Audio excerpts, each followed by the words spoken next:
a Dios, porque Dios se regocija, Él se goza cuando usted puede venir a la fiesta de Dios. Cada vez que venimos a la casa de Dios es una fiesta para celebrar a Dios. Así que no hay por qué estar pensando en las cosas que quizás tiene pendientes. Cuando usted adora a Dios, Dios obra de una manera en nuestra vida. Y quizás usted dice, no, ya se resolvió aquel problema, ya se resolvió aquel pago, pero le va a traer paz, le va a dar quietud, le va a dar entendimiento cómo hacer aquella situación en la que está viviendo. Y hablamos acerca, esta es la última de las fiestas que el Señor le dijo a la nación de Israel. Cuando estaban en esclavitud, Dios le dijo a Moisés que le dijera al faraón que dejara ir a su pueblo para hacer fiesta a Jehová.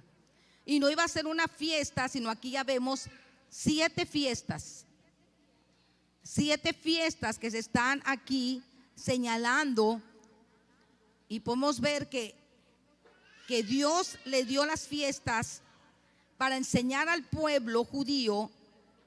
¿Qué le enseñó al pueblo judío? Vamos a ver acerca del carácter de Dios. Dios quería mostrar su carácter a través de estas fiestas. Número 2, para hacerles entender el plan de salvación. Número 3, recordar la provisión de Dios en el desierto. Y número 4, en esta fiesta era para esperar la era del Mesías prometido, cuando todas las naciones iban a ir a Jerusalén a adorar al Señor. Y en esta fiesta están invitados tanto judíos como gentiles. Y lo vamos a ver un momento más en Zacarías capítulo 14. El Señor le está hablando a la nación de Israel sobre estas fiestas. Y también cada fiesta Él recordaría lo que Dios había hecho en el pasado, pero también tenía un propósito para el futuro. Las cosas que Dios hizo, hay muchas cosas, son misterios del Señor que están escondidos, que si nosotros vamos a la palabra y escudriñamos, vamos a encontrar el tesoro que Dios tiene en su palabra. En estos días, antes de que Miraín predicara el miércoles, me decía, encontré un gran tesoro, y me lo decía muy emocionado cuando él dio la enseñanza la semana pasada acerca de la paz. Y me decía, ¿no te habías fijado? Me decía muy emocionado, ¿no te habías dado cuenta de este versículo? Es un gran tesoro que me encontré.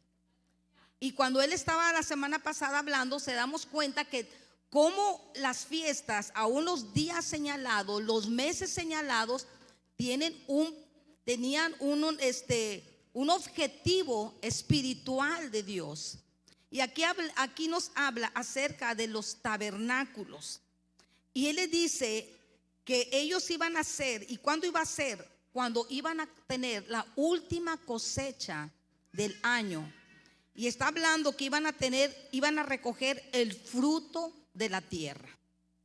El fruto de la tierra. Y él hablaba el miércoles acerca que el Señor hablaba acerca de que los campos estaban listos para la siega.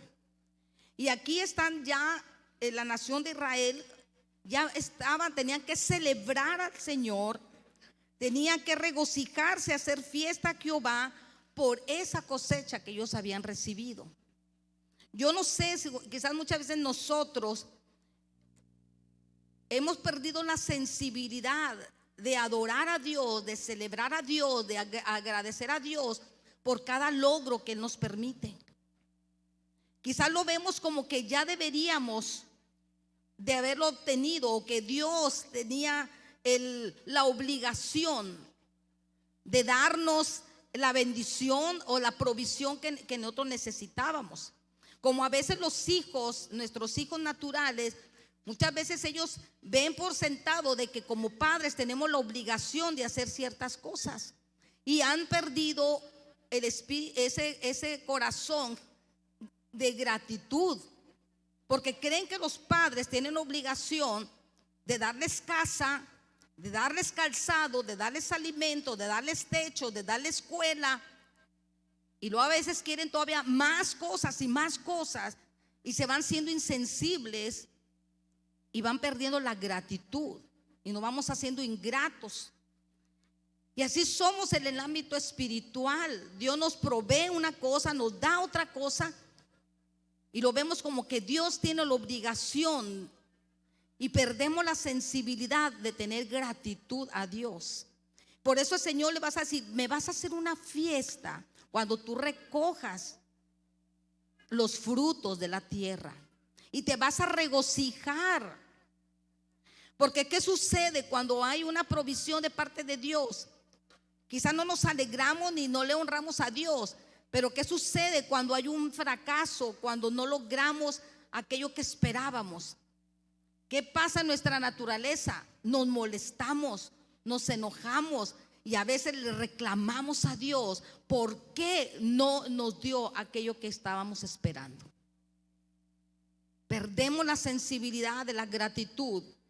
Y aquí estamos viendo que Dios le dijo a la nación de Israel: tú vas a formar, tú vas a hacer con esas ramas de esos árboles, ramas con fruto de árbol hermoso, de palmeras, de árboles frondosos y de sauces. Vas a hacer una casa, una morada, una tienda de acampar.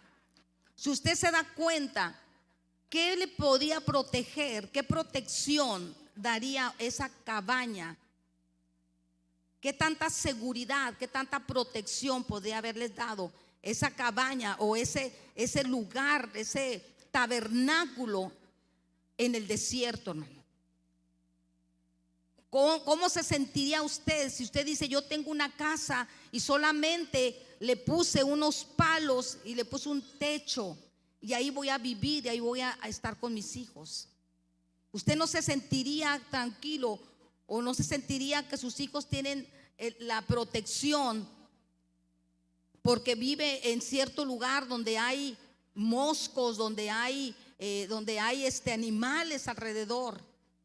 Pero Dios quería enseñarles que en medio del desierto, donde no había nada y donde sí había mucho peligro, Dios quería hacerles recordar que Dios había guardado su vida y su cuerpo, sus vestiduras, las había guardado durante 40 años. Si nosotros vamos ahí a Éxodo, no, es Deuteronomio. Si usted vamos a Deuteronomio, en el capítulo 5, perdón, es capítulo 6 de Deuteronomio. Fíjese lo que podemos ver. Dios les dijo: mire cómo era el desierto donde habían cruzado. Fíjese, le dice, gloria a Dios, en el capítulo 6, en el versículo 10, cuando dice: cuando Jehová tu Dios te haya introducido en la tierra que juró a tus padres, Abraham, Isaac y Jacob, que te daría. O sea, él apenas les está dando la promesa, no la tenía, les está dando una promesa. Algo dice que te daría en ciudades grandes y buenas que tú no edificaste, y casas llenas de todo bien que tú no llenaste, y cisternas cavadas que tú no cavaste, viñas y olivares que no plantaste.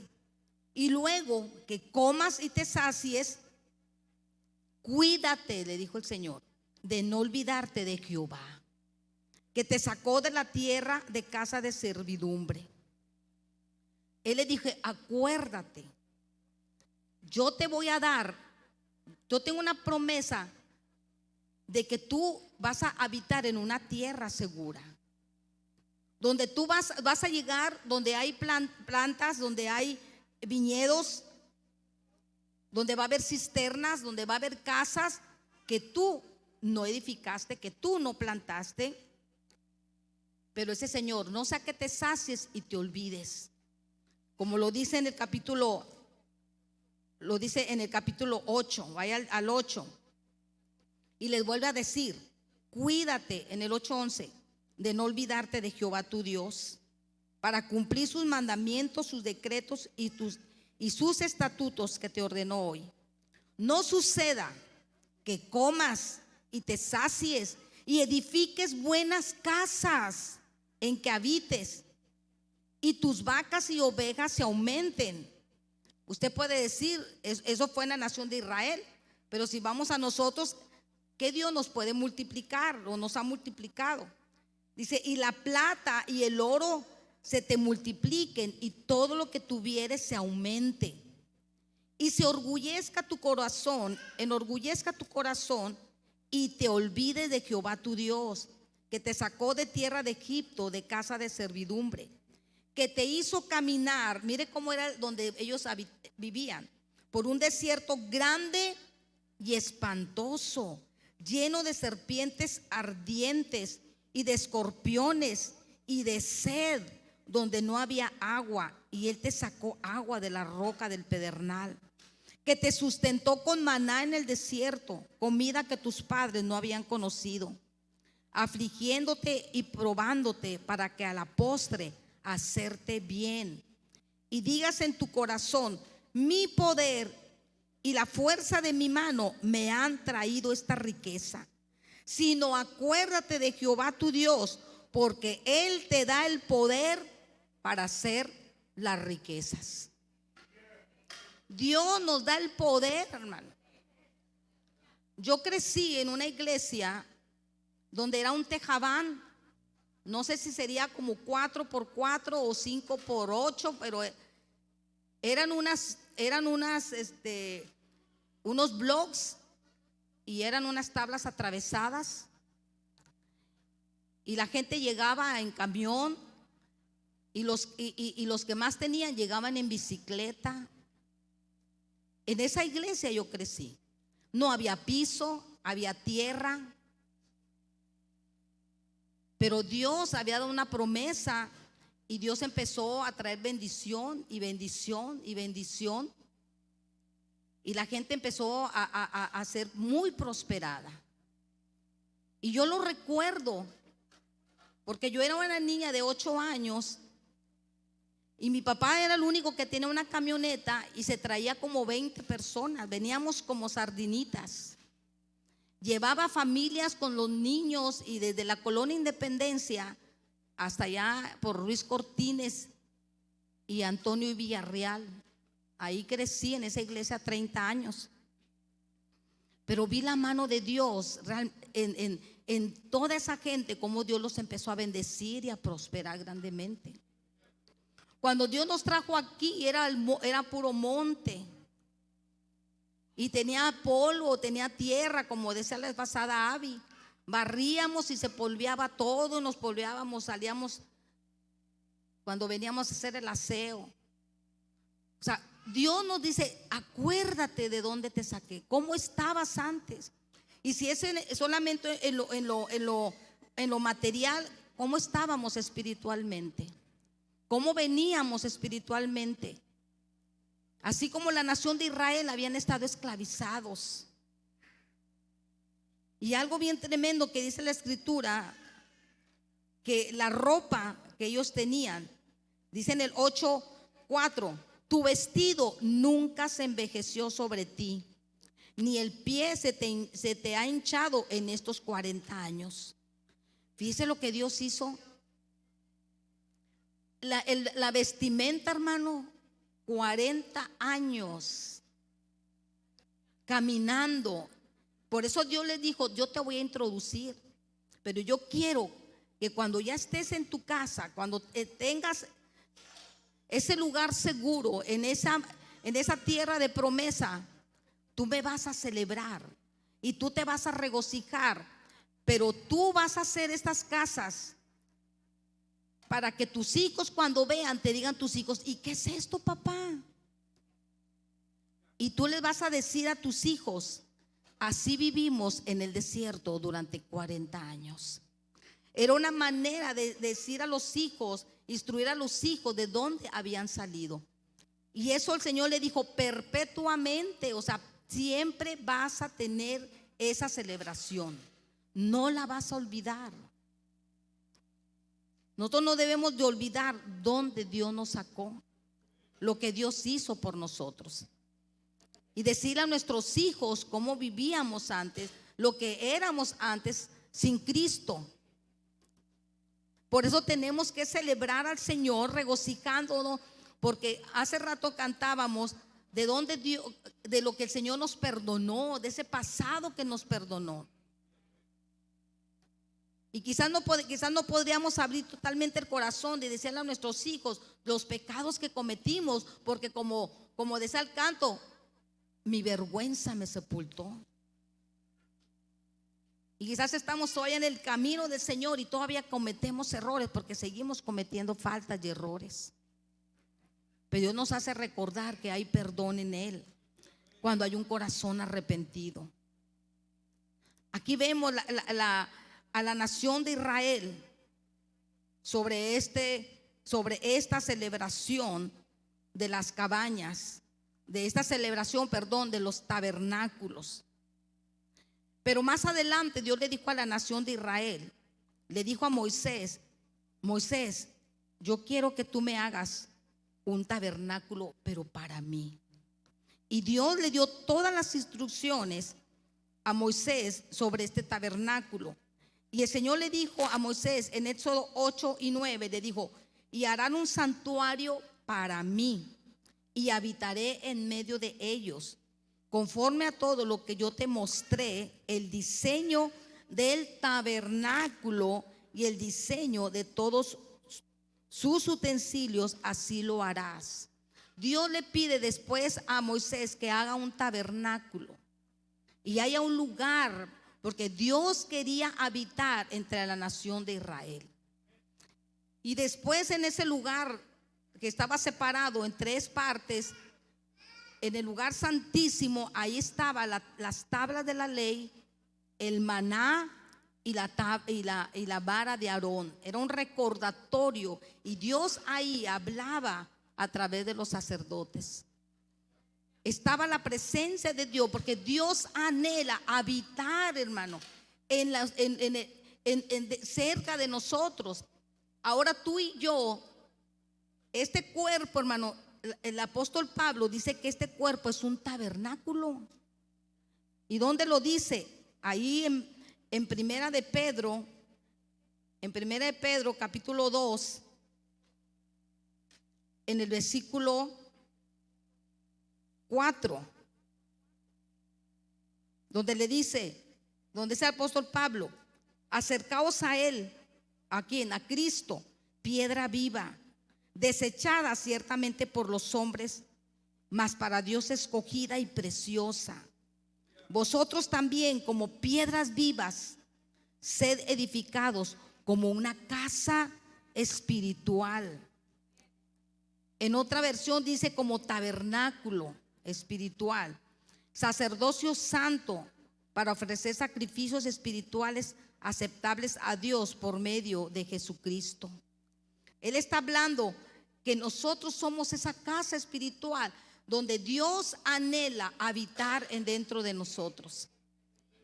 Qué maravilloso que ese Dios, el creador de las estrellas, de la luna, de los astros, de todo el mar y de todos los animales del mar, donde Él hizo toda la selva y todos los animales salvajes, ese Dios poderoso anhela habitar dentro de nuestros corazones, hermano. Qué maravilloso es nuestro Dios, que Él lo pueda hacer. Pero vemos más adelante vemos cuando Salomón ya no hizo una tienda que se armaba y se desarmaba. Era de telas. Y mire, los colores que tenía ese tabernáculo tienen una gran enseñanza, porque Dios todas las cosas diseñó con un propósito, para una enseñanza. Y los colores del tabernáculo, cuando le dice, lo vas a hacer de lino torcido, eso habla de la pureza y la justicia de Dios. Cuando le habla del cardeno, es el color del cielo. Ese habla del carácter del Hijo de Dios, de Jesucristo. Y cuando habla que tiene que ser de carmesí, el carmesí es el color de la tierra, nos recuerda la gloria terrenal que tuvo Jesús aquí cuando estuvo caminando en la tierra. Esa gloria, porque el Señor caminaba con la gloria de Dios y se manifestaba trayendo sanidad, trayendo libertad al que estaba cautivo, trayendo resurrección a los muertos, trayéndole vista a los ciegos, trayendo perdón al que estaba en pecado, como a la mujer que la habían encontrado en el lecho de adulterio. Ahí estaba Dios representando su amor y su carácter, porque Él es el verdadero templo de Dios. Porque en Cristo habita toda la plenitud de Dios. Y cuando Salomón, después de mucho tiempo, construyó el templo, ya no era un tabernáculo que se armaba y se desarmaba, que lo guardaban, porque durante 40 años tenían que deshacer esas casitas y seguir caminando, y donde Dios le decía, donde la columna de la nube de Dios se detenía, ellos se detenían. Y el Señor les decía, se van a establecer este tiempo, esta temporada, y construían sus casitas, esas cabañas, esos tabernáculos, y volvían a levantar el tabernáculo con todos los utensilios que Dios le había dicho a todos los levitas que tenían que hacerlo. Imagínense levantar ese lugar donde el Señor quería estar cerca de ellos. Pero ahora vemos a Salomón construir el templo, y cuando lo construye, nos habla en segunda libro de Crónicas, en el capítulo 6, en el versículo 16 y 17, cuando Salomón dedica el templo, dice: ahora pues, Jehová Dios de Israel, cumple a tu siervo David, cumple a tu siervo David mi padre lo que has prometido, diciendo: no faltará de ti varón delante de mí que se siente en el trono de Israel.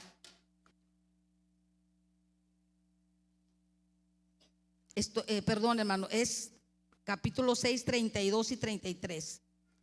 Dice: también al extranjero que no fuere de tu pueblo Israel, que hubiere venido de lejos, de lejanas tierras, a causa de tu gran nombre y de tu mano poderosa y de tu brazo extendido, si viniere y orare hacia esta casa, tú oirás desde los cielos, desde el lugar de tu morada, y harás conforme a todas las obras por las cuales hubiere clamado a ti el extranjero, para que todos los pueblos de la tierra conozcan tu nombre y te teman, así como tu pueblo Israel, y sepan que tu nombre es invocado sobre esta casa que yo he edificado. Por eso hablo como Dios le había dicho, ellos eran esos tabernáculos, significaba la provisión de Dios. Pero después le dice: yo quiero que me hagan un tabernáculo, porque quiero habitar dentro de ustedes, que mi presencia esté ahí. Pero más adelante edifican el templo, algo portentoso que estaba chapeado en oro, hermosísimo, que había costado mucho trabajo, mucho dinero. Pero Dios dijo: yo quiero que lo construyan. Y cuando lo es dedicado, aquí está diciendo, se da cuenta aquí, como dice, van a venir extranjeros, van a venir a este lugar con el propósito de adorar a Dios. Ese era el propósito de adorar a Dios.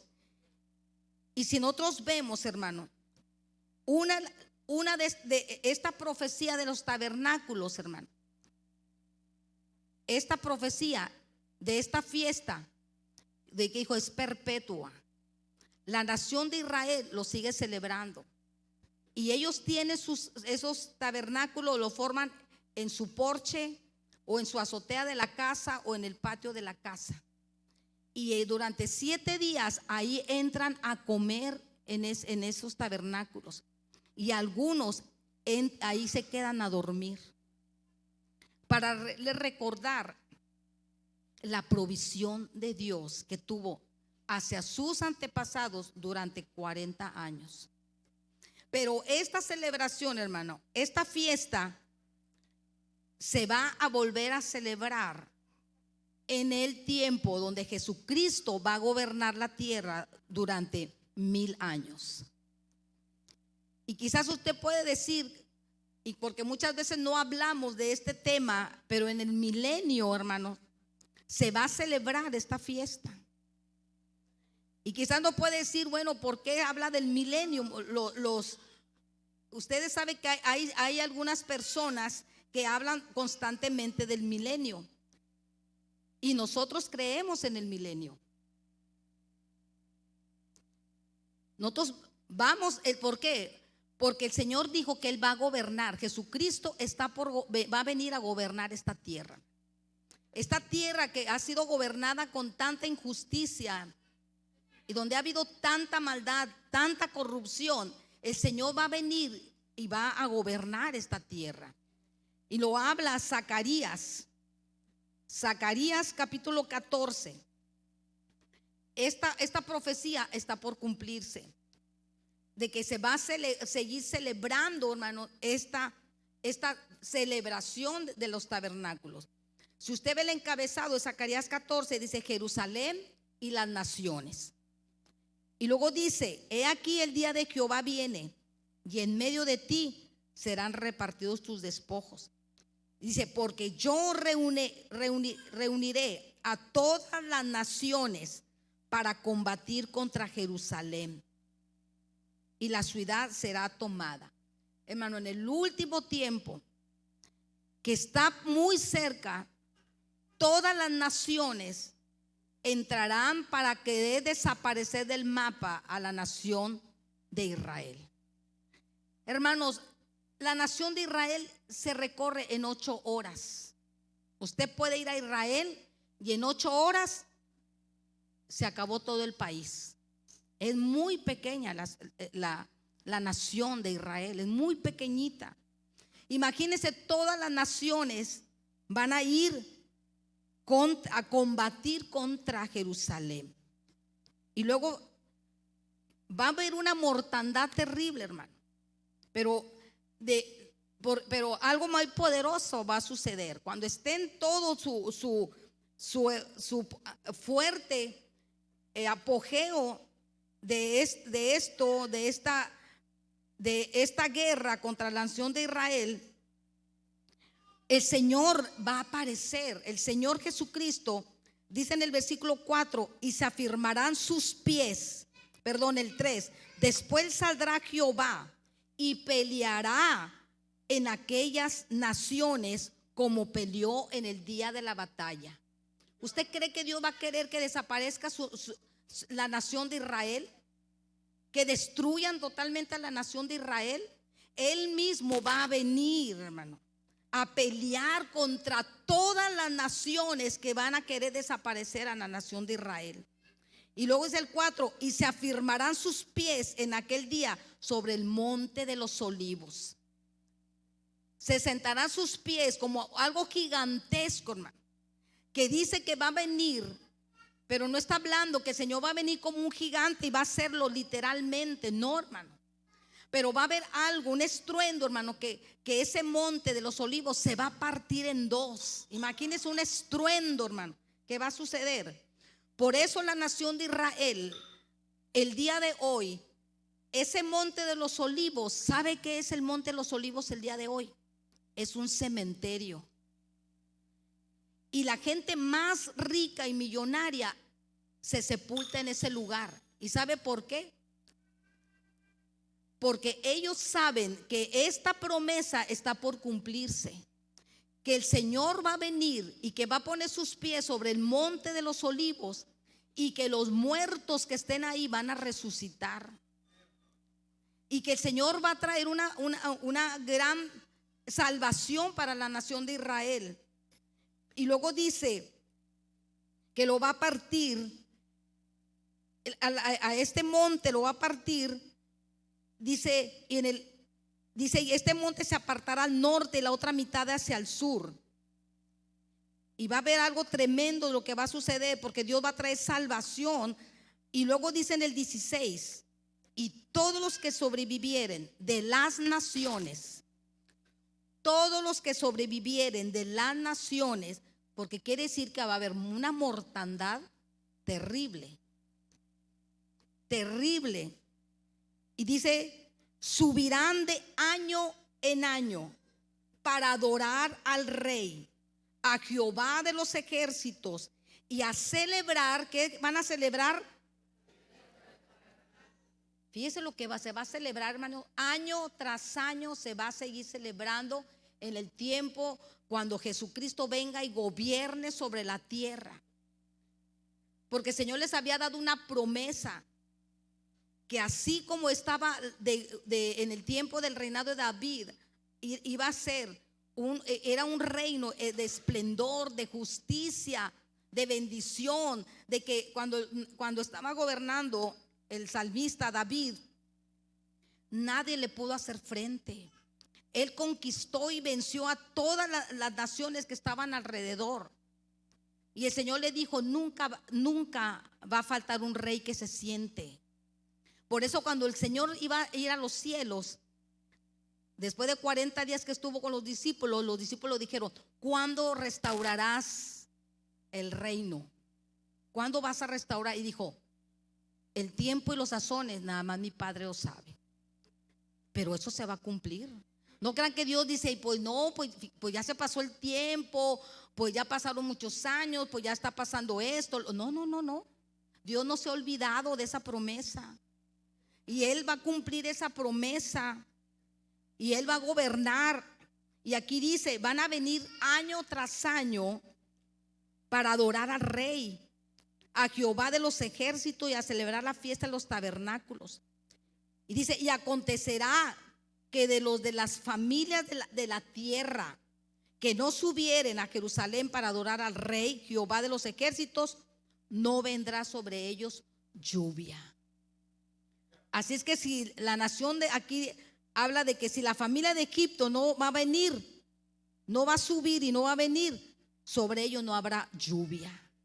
Y va a venir la plaga con que Jehová herirá a las naciones que no subieren a celebrar la fiesta de los tabernáculos. Hay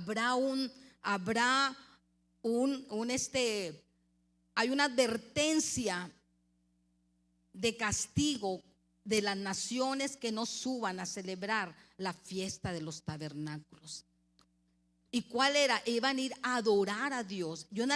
Vimos que la nación de Israel tenían que adorar a Dios por la provisión que les había dado durante los 40 años en esos tabernáculos de ramas. Pero también ellos, otros propósitos eran adorar a Dios, bendecir a Dios porque habían levantado las cosechas y gracias a la lluvia que había caído. Y ellos agradecían a Dios por esas cosechas, pero ahí incluían la lluvia. Ahora, si no hay agua, ¿qué puede suceder donde usted puede sembrar? No va a haber cosecha. Tiene que haber la tierra y tiene que estar preparada la tierra, pero tiene que haber una semilla. Pero esa semilla, si no hay agua, no va a producir absolutamente nada. Y aquí en este tiempo, en la fiesta de los tabernáculos, también el Señor dice, vas a celebrarme por la cosecha, por los frutos de la tierra que tú has tenido. Entonces se da cuenta aquí que los que no vengan a celebrar la fiesta de los tabernáculos, no va a haber lluvia. Y si no hay lluvia, no va a haber cosechas en el tiempo del reinado del Señor Jesucristo. Qué tremendo esta fiesta, hermano, se va a seguir celebrando en el milenio. Pero ahora vemos que el Señor Jesucristo celebró esta gran fiesta. Vamos a Juan. San Juan capítulo 7. Porque hemos visto algunos pasajes donde el Señor fue a la fiesta de la Pascua, pero aquí vamos a ver que el Señor fue a la fiesta de los tabernáculos. Esa fiesta que celebraban, Él fue. Dice en el 7:1: después de estas cosas andaba Jesús en Galilea, pues no quería andar en Judea, porque los judíos procuraban matarle. Estaba cerca la fiesta de los judíos de los tabernáculos. Y dice, y le dijeron sus hermanos, o sea, sus hermanos en carne: sal de aquí y vete a Judea, para que también tus discípulos vean las obras que haces. Sus propios hermanos dudaban de Jesús y le dijeron: oye, pues hacen milagros, bueno, pues ve allá también, ve allá a la fiesta y ve a hacer milagros. Porque dice, porque ninguno que procura dar a conocer hace algo en secreto. Si haces estas cosas, manifiéstate al mundo. O sea, sus hermanos le estaban dando órdenes a Jesucristo. Oye, ve a la fiesta, ve allá y preséntate y haz milagros. No te escondas, no hagas las cosas en secreto. Y luego dice el 5: porque ni aún sus hermanos creían en él. Sus hermanos no creían. Y el Señor les dice: mi tiempo aún no ha llegado, mas vuestro tiempo siempre está presto. Él dice: mi tiempo no ha llegado. Ahora, Él no le dice no voy a ir, pero Él le dice: mi tiempo no ha llegado. ¿Cuántos días tenían que celebrar la fiesta? 7 días. No dice aquí si estaba iniciando la fiesta, que lo más probable es que estaba cerca y estaba iniciando la fiesta, pero no era el tiempo que el Señor fuera. Pero más adelante el Señor va a esa fiesta y le dice: pero después que sus hermanos habían subido, en el 10, entonces Él también subió a la fiesta, no abiertamente, sino como en secreto. Y le buscaban los judíos en la fiesta y decían: ¿dónde está aquel? Y había gran murmullo acerca de él entre la multitud, pues unos decían: es bueno, pero otros decían: no, sino que engaña al pueblo. Había confusión. Entonces él quiso entrar secretamente. Pero dice en el 14: mas a la mitad de la fiesta subió Jesús al templo y enseñaba. El Señor llegó a esa fiesta y estaba enseñando. Y dice en el 15: y se maravillaban los judíos diciendo: ¿cómo sabe estas letras sin haber estudiado? Porque Jesús no fue a la escuela como había ido Pablo, que se fue educado a los pies de Gamaliel. A los grandes hombres de ese tiempo del Sanedrín, los estudiosos de las escrituras, Jesús no había ido a estudiar. Y ahí la mayoría, desde los niños, los instruyen a que tengan un maestro que los instruya en la ley. Y muchos podían pagar a buenos maestros, pero otros no. Por ejemplo, Gamaliel se dice que era uno de los buenos maestros que enseñaban la ley. O sea, los primeros 5 libros de la Biblia.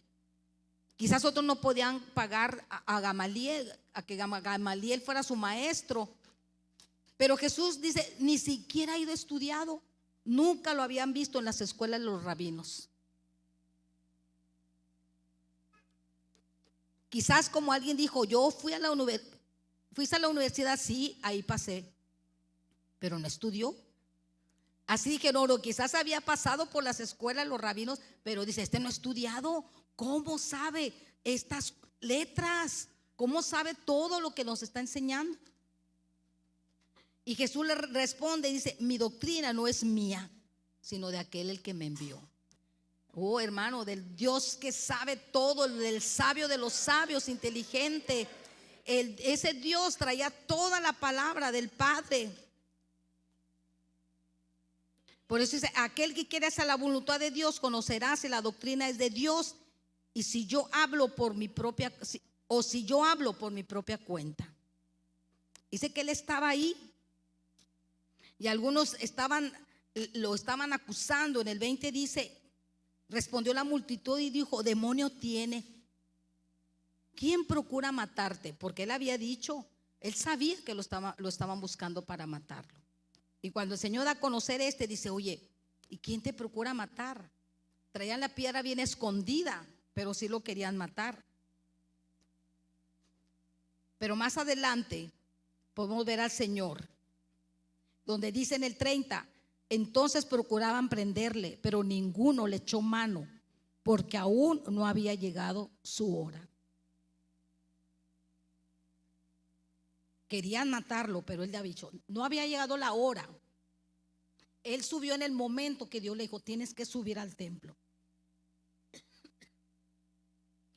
Pero dice en el 37, en el último y gran día de la fiesta.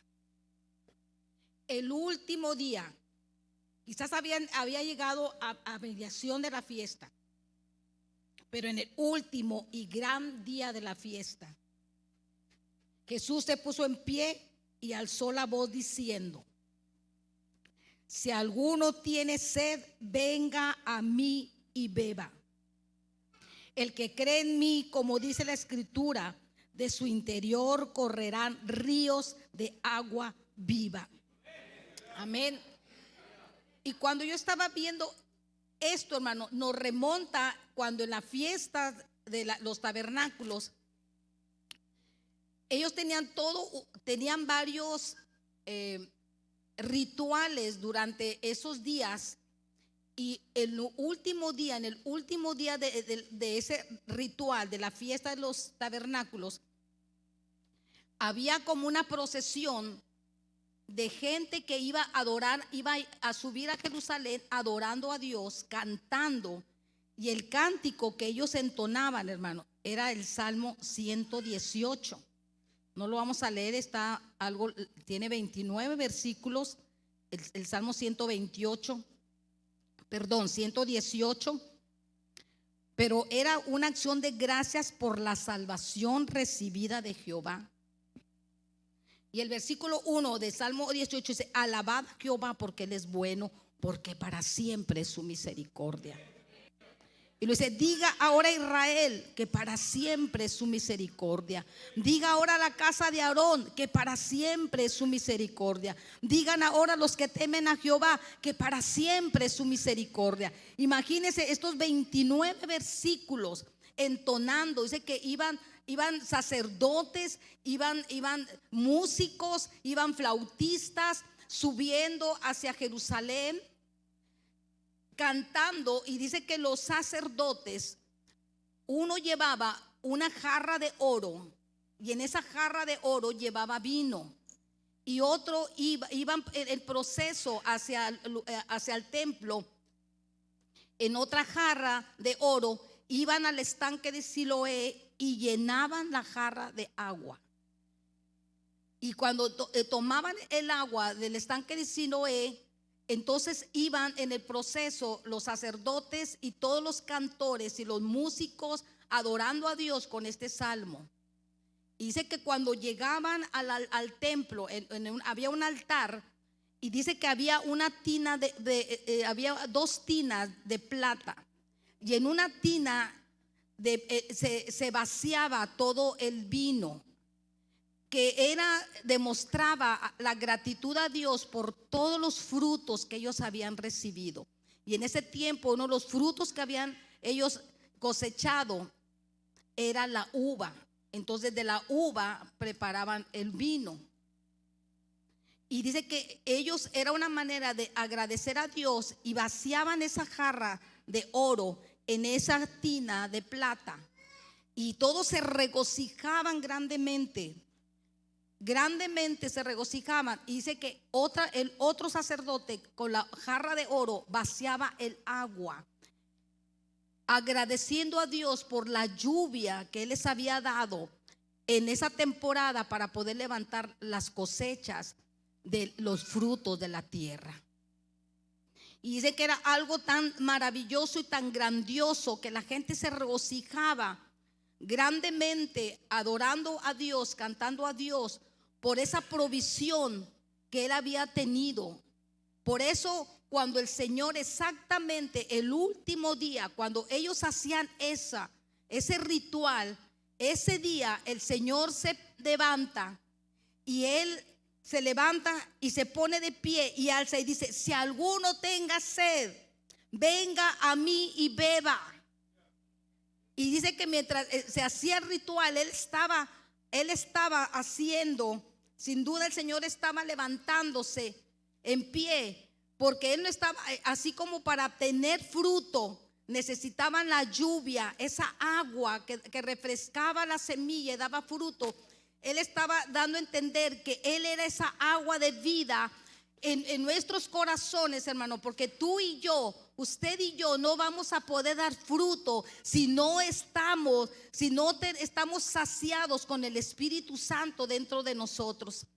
Usted y yo no podemos dar fruto si no tenemos al Espíritu Santo en nosotros. ¿Cómo vamos a dar fruto? La semilla de la palabra está en nuestro corazón, sí, pero si no hay espíritu no puede haber fruto. Por eso el Señor se levanta y él se pone en pie y él está diciendo: si alguno tiene sed, venga a mí y beba. O sea, yo voy a darle, yo soy esa agua que va a saciar su vida, su sed, de carente de amor, como ese canto que decía: dame de beber. Ese amor que emana de Dios, hermano. Así como la mujer samaritana cuando nadie la veía, porque ella se sentía avergonzada por la vida que ella había llevado de pecado y no quería que nadie la señalara. Y el Señor va al encuentro y le dice: si supieras quién es el que te pide de beber, tú le pedirías a él y él te daría agua de vida que va a saltar en tu vientre, en tu vida, en tu interior. Y solamente Dios puede saciar, hermano, nuestra vida. Nada, ni la fama, ni la riqueza, ni los títulos, ni no sé cuántas cosas podrás tener de fama, nada va a poder satisfacer esa sed que el alma muchas veces tiene, hermano. Esa sed de amor, de perdón, de comprensión, de misericordia, de favor en las vidas, en los corazones. Escuché a alguien en estos días que de una persona que de youtuber, algo así, que le dan quién sé qué tantos likes por todo lo que dice, pero dice: se siente una persona cuando está en sola, se siente la persona más miserable, porque no importa cuántos seguidores puede tener una persona, cuántos likes, cuánto dinero, si esa persona está vacía, no tiene el perdón, no tiene amor.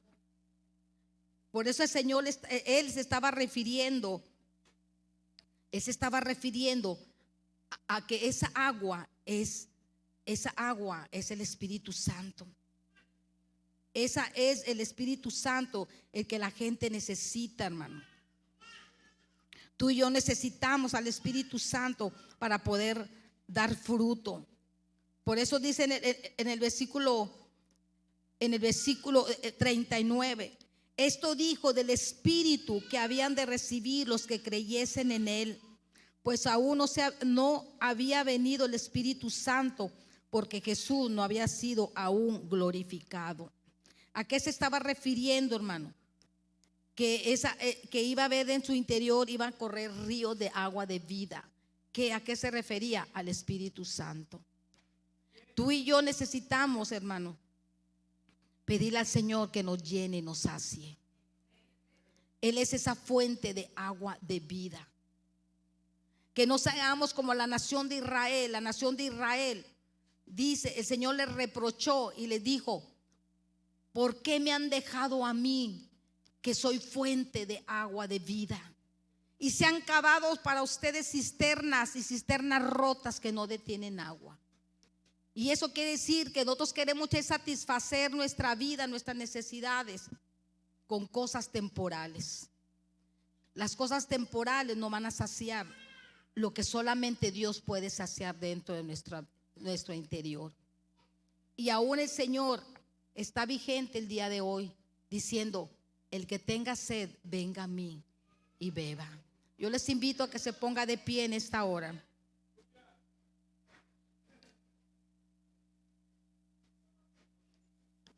Necesitamos al Espíritu Santo, hermano, para poder dar fruto. Ese fruto de amor, de paz, de gozo, de paciencia, de benignidad, de bondad, de fe, de mansedumbre. Si no está el Espíritu en nosotros, no vamos a dar fruto.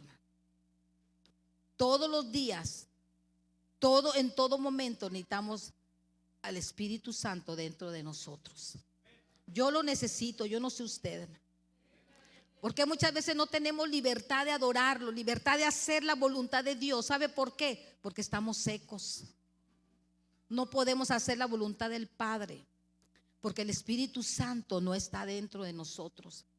Y no podemos ir a darle una palabra de aliento, de amor, de perdón a aquellos que están en necesidad, porque nosotros estamos carentes. Nuestra vida está seca y no podemos tener amor hacia nadie, aún muchas veces ni de nosotros mismos, porque hay una autocondenación, porque el enemigo nos señala constantemente: has fallado, eres un hipócrita, eres esto, eres lo otro. Y esa es la obra del enemigo, la condenación.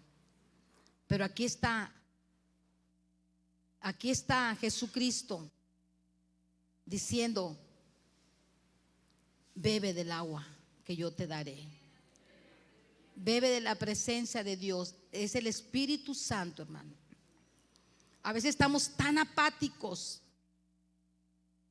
porque estamos secos. No podemos dar lo que no tenemos. Cierra tus ojos. Yo voy a pedir al grupo de alabanza que pueda venir y pueda cantar.